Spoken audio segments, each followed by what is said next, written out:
Vou pedir aqui uma ajuda a vocês, como hoje o tempo está mais corrido, para vocês me ajudarem já colocando aí um tema, um tópico, um assunto, uma pergunta, uma dúvida, um caso, para a gente já poder começar a bater esse papo no nosso consultoria.com. Enquanto isso, eu vou dando um recadinho aqui, reforçando o recado, né? A gente tem toda segunda-feira, às 7h30 da manhã, a nossa live Começando Direito. Lá eu trato de um tema específico, anuncio esse tema no domingo e trato desse tema na segunda, no última live consultoria.com, que está disponível para quem quiser assistir, não pôde participar. Está disponível no meu canal do YouTube, na @prof_barra-baixa, né? André Roberto, @prof_André Roberto. E deve estar ainda aqui no feed, fica um tempinho, fica alguns dias aqui no meu feed, então você também consegue acessar lá a live. Na live da última segunda, a gente tratou de 3 institutos bem relevantes de aplicação prática. Falamos de fraude contra credor, fraude à execução e o IDPJ, um incidente de desconsideração da personalidade jurídica. Então, quem perdeu, recomendo aí que tentem assistir, porque realmente foi muito interessante. Trabalhamos ali essa temática de uma maneira bem prática, bem efetiva. Então, tanto lá no meu canal do YouTube quanto aqui no feed, vocês conseguem assistir essa live que passou. E, tô esperando as perguntas de vocês, ainda não chegou nenhuma aqui para mim. Cleiton, muito bom dia. O segundo recadinho, né, como eu já venho avisando a vocês, nos dias 8, 9 e 10 de abril, eu vou realizar um treinamento, um curso fechado dentro da plataforma Zoom, um workshop Advocacia Imobiliária na Reforma Tributária. Lá eu vou discutir os principais impactos da reforma tributária na advocacia imobiliária e vou trazer para vocês algumas soluções, algumas ferramentas para a gente já estabelecer algumas regras de negócios hoje que sejam capazes de lidar e amenizar com as transformações tributárias que a gente vai começar a experimentar já agora em 2025, porque a atividade imobiliária de 2025 servirá de base para cadastrar ou não, para servir para tornar ou não a pessoa que explora a atividade imobiliária como contribuinte de IBS e CBS. Então, algumas decisões têm que ser tomadas este ano para que já a partir de 2026 a coisa flua. Então, vamos realizar esse treinamento, esse curso, nos dias 8, 9 e 10 de abril. Esse curso ele acontece ao vivo, né, um treinamento ao vivo dentro da plataforma Zoom. Algumas pessoas têm perguntado se existe a possibilidade de assistir depois. Existe lá uma alternativa para quem quiser adquirir esse curso para assistir ao longo do ano. Tem as duas alternativas, a participação ao vivo e o direito a assistir depois, né, comprar como um curso dentro da plataforma. Quem quiser saber mais é só escrever aqui nos comentários "eu quero" e a gente manda aí as informações. É super acessível, né? É um curso é um treinamento que eu procurei ser o mais democrático possível, alcançar o maior número de pessoas possível. Então, podem entrar lá com tranquilidade, com confiança que não vão se assustar, ao contrário, vão se surpreender que o custo-benefício está muito bom, está excelente. Muito bem, dona Carla, seja bem-vinda. Dona Angélica, seja bem-vindo. Cláudio Junqueira, bem-vinda. E aí, pessoal, o que vocês me contam de dúvidas, questões, problemas? Né? O que vocês trazem aí para a gente de informação? Enquanto vocês vão me contando os seus causos, vou compartilhar com vocês aí uma mudança de entendimento do STJ, uma mudança importante de entendimento do STJ. O STJ reformou o seu entendimento anterior sobre IDPJ, sobre incidente de desconsideração de personalidade jurídica. E fiquem atentos porque essa mudança, ela, embora seja boa para nós advogados, ela vai nos exigir o dobro de atenção sob o ponto de vista de risco de instaurar um IDPJ. Qual é a história? O Superior Tribunal de Justiça, ele alterou o seu entendimento sobre sucumbência no IDPJ, Para refrescar a memória, vamos lá.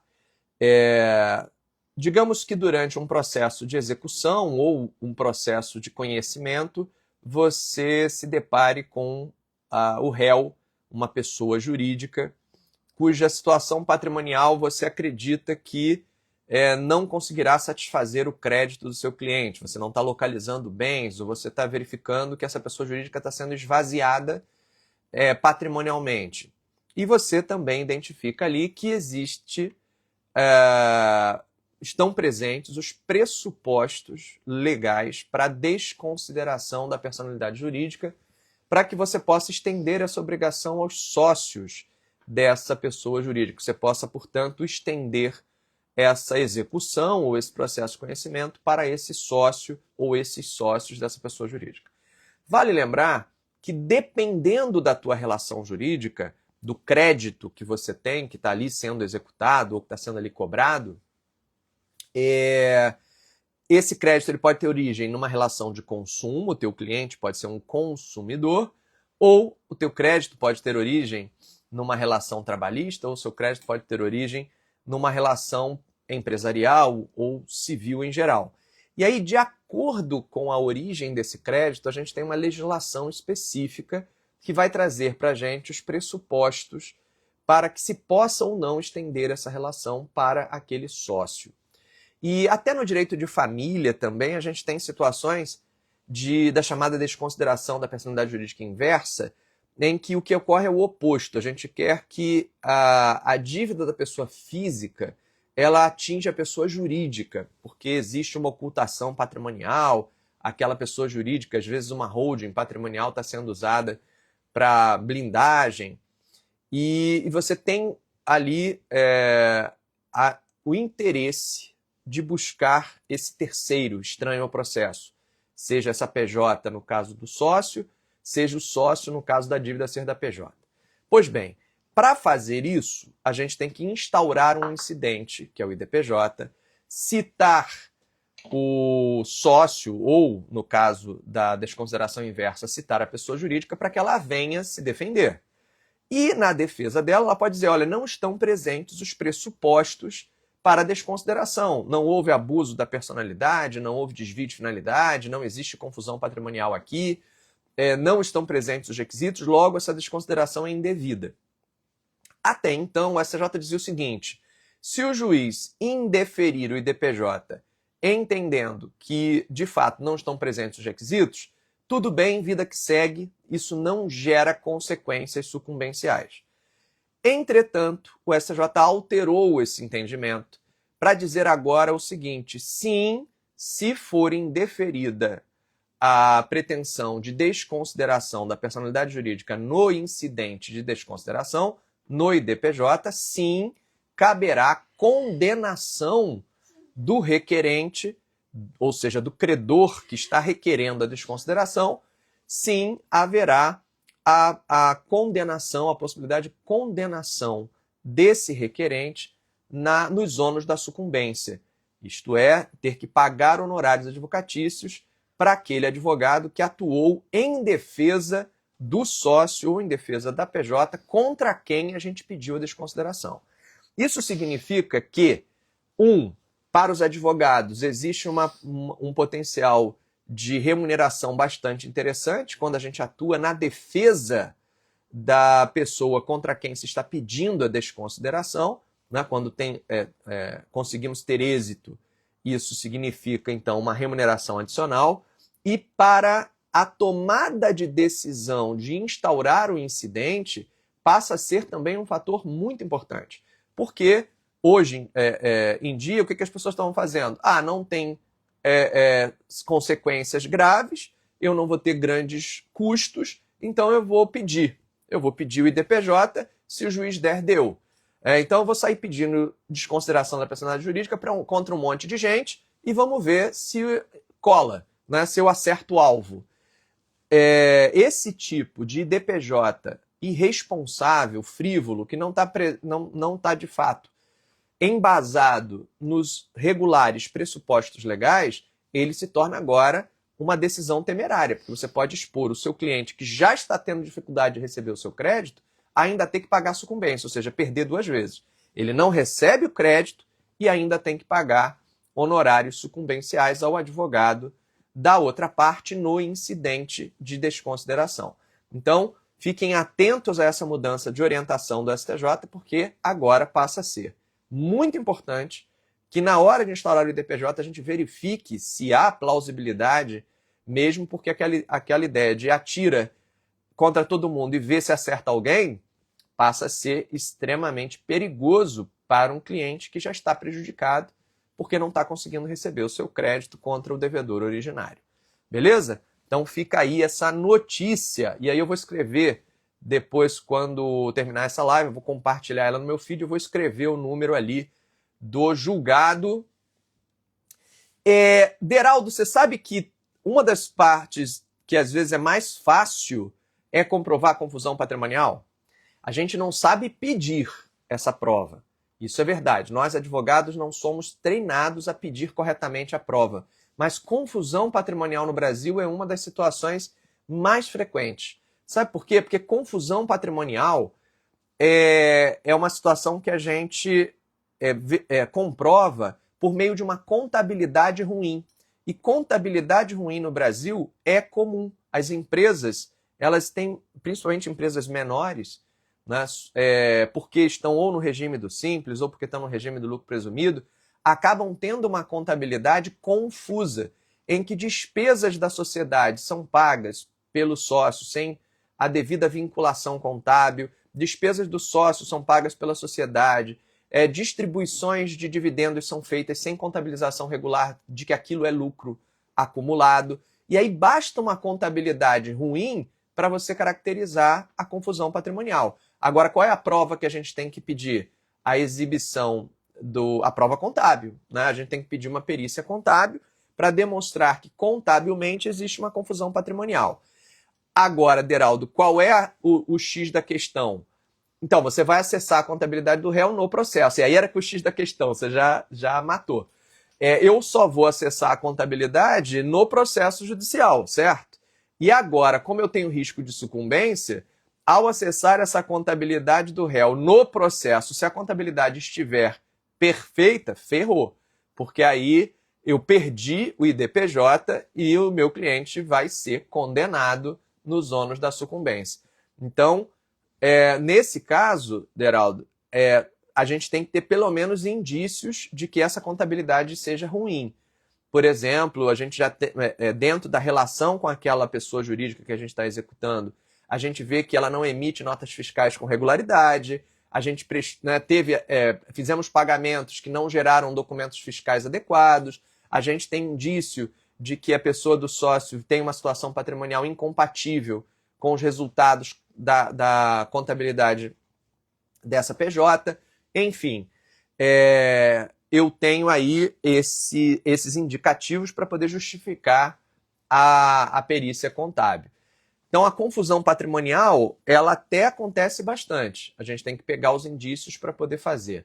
Então, a exibição de documento pode ser um elemento importante, mas o problema da exibição de documento neste caso, aliás, não tem problema, né? Você pedir a exibição de documento pode ser justificando que você quer verificar a gestão para fins de desconsideração, né? Antes de trazer o terceiro para dentro do IDPJ, pode ser um caminho interessante, porque aí você evita a sucumbência, né? Você evita que traga esse terceiro e corra o risco de uma sucumbência. A produção antecipada de prova seria exatamente isso, Júlio. Ou eu faço no curso do próprio processo o meu pedido de exibição de documento, ou se eu já tenho essa desconfiança antes mesmo de instaurar o processo, eu posso fazer uma produção antecipada de prova. A exibição de documento vai dar para a gente o norte se vale a pena ou não fazer o IDPJ, se a gente está desconfiado de uma confusão patrimonial, mas não tem os elementos probatórios, desde logo, a demonstrar. Bom, faltando aí 10 minutinhos, porque essa live vai ser na correria, né? Eu tenho, como eu disse, uma palestra em Ipanema daqui a pouco, e eu vou ter que sair correndo daqui. Mas tinha uma perguntinha aqui que tinha chegado, deixa eu localizar, do Onesildo.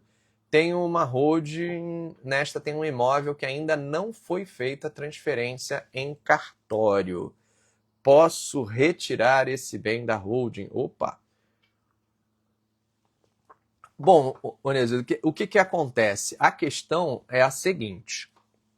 Enquanto não foi feito o registro no registro de imóveis, a propriedade ainda não foi transferida, porque o que transmite a propriedade é o registro e não o contrato, né? No direito brasileiro, a propriedade imobiliária é transferida por registro e não por contrato. De modo que é possível que eu realize um distrato daquele contrato onde aquela transferência patrimonial foi prevista e com isso não seja necessário promover o registro. Como eu não cheguei a transferir a propriedade, eu cancelaria o contrato, eu distrataria aquela transferência patrimonial antes que ela se, então, oficializasse. Sob o ponto de vista do registro na junta comercial ou no RCPJ, imagino que aí holding patrimonial, né, esteja na junta comercial, você vai ter que fazer ali o instrumento societário de integralização do capital por um outro meio, né? Então, alterando as condições da integralização do capital, distratando a integralização por meio de imóvel e integralizando de outra maneira, né? Ou promovendo a redução do capital social. Aí vai ter que fazer isso com a análise contábil das consequências, tá, Onesildo? Civilmente, é possível, já que eu ainda não transferi no registro de imóveis essa propriedade, existe um direito contratual, mas ainda não existe um direito real, de eu promover isso. Agora eu tenho que só avaliar as consequências contábeis disso, porque se esse imóvel já tiver sido contabilizado dentro do capital social, tem os impactos potenciais tributários, fiscais, que vão ter que ser avaliados aí junto com a contabilidade. Se tudo está ainda no campo da formalização, aí é possível, você faz uma alteração estabelecendo que a integralização do capital que seria feita através do imóvel X e que não chegou a ser transferida a propriedade, que as partes então resolvem desistir da integralização por meio de imóvel e fazer a integralização por outro meio, capital, enfim, ou redução de capital social, o que for mais adequado ao caso concreto. Se já tivesse feito o registro, aí não tinha jeito, você ia ter que fazer uma transferência de volta, e aí o procedimento é mais complexo, porque aí você vai reduzir o capital social com a devolução do imóvel para o patrimônio do sócio e o custo operacional disso é bem maior do que simplesmente, né, fazer aí uma alteração contratual. Meu amigo Pedro Barreto, Portal F3, ó, o tributarista aí na área. Então, a gente tem que ficar super de olho. O mundo mudou, direito tributário agora é completamente diferente, vai se tornar, né, a partir de 2026 a gente começa a sentir na pele os efeitos disso, mas toda operação contratual tem riscos e encargos tributários que a gente tem que avaliar. Mesmo a gente não sendo tributarista, eu não sou um tributarista, eu sou um contratualista, eu preciso ter compreensão dos efeitos tributários, ao menos do ponto de vista dos grandes efeitos, para poder tomar a decisão adequada de negócio. Meu grande amigo, muito bem, muito bem. Tá certo, Onesildo? Então, dá uma olhadinha, dá para fazer, só avalia como é que isso está contabilizado e para poder ver a melhor forma de fazer isso, ou por meio de substituição da forma de integralizar o capital, ou por meio de redução de capital, o que for mais adequado, como a integralização ela foi prometida, mas ela só, de fato, se concretiza com o registro, né? Esse bem só estará no patrimônio da empresa com o efetivo registro, ainda há aí uma janela de oportunidade para buscar uma saída, já que, né, essa situação parece ter mudado, o interesse em torno dela parece ter mudado. Muito bem, muito bem. Vamos lá. Bom, deixa eu ver se chegou mais alguma aqui. Bom, falamos dessa alteração na sucumbência do IDPJ. Falamos aqui sobre a possibilidade ou não de desistir de integralizar um imóvel no capital social de uma empresa antes do registro, né? Então, qualquer operação imobiliária antes do registro, a gente pode destratá-la sem chegar a ter que, portanto, efetivar a transmissão da propriedade, né? Então, não cheguei a transferir a propriedade, eu distrato e essa propriedade não chega a ser transferida, sempre com atenção aos impactos contábeis e tributários dessa tomada de decisão. Maravilha! Bom, gente, hoje está corrido, né? Como eu disse, peço desculpas, mil desculpas a vocês por hoje ter sido vapt-vupt, mas vou partir para a palestra que eu vou ministrar daqui a pouquinho. E não sei como é que está o trânsito, quarta-feira tem sido o dia mais complexo aqui no Rio de Janeiro de locomoção, não sei como é que estão nas outras cidades, mas desde que a gente passou a ter, desde a pandemia, né, quando a gente voltou a ter um trabalho presencial misto, né, um híbrido, antigamente segunda-feira era o pior dia da semana de trânsito, hoje tem sido as quartas-feiras, o trânsito tem sido bastante carregado, então preciso me organizar aqui. Quero agradecer a presença de todos. Fica gravado esta live, fica gravada sim, Rosana. Vai para o meu feed imediatamente após aqui eu terminar.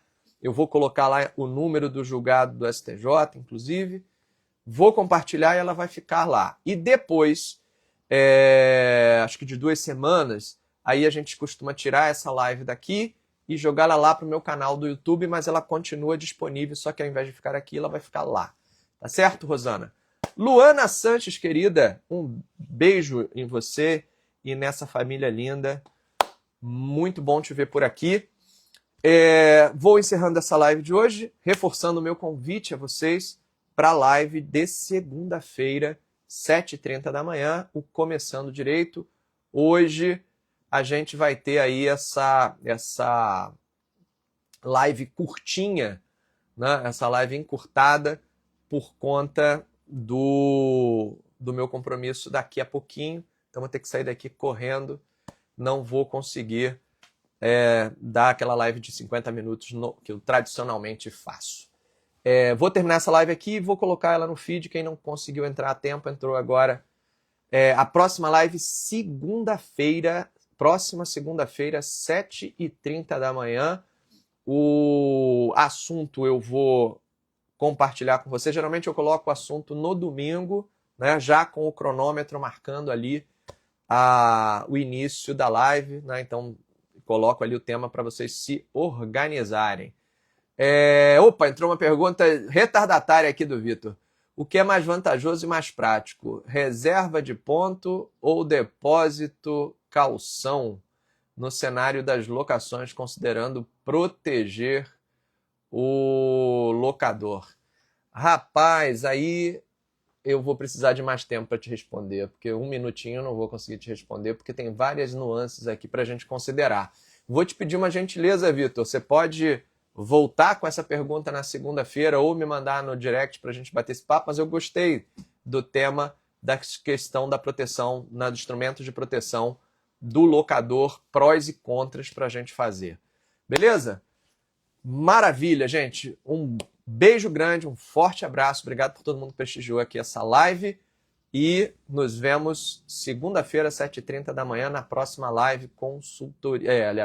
Começando direito na segunda-feira. Abraço a todos. Até lá.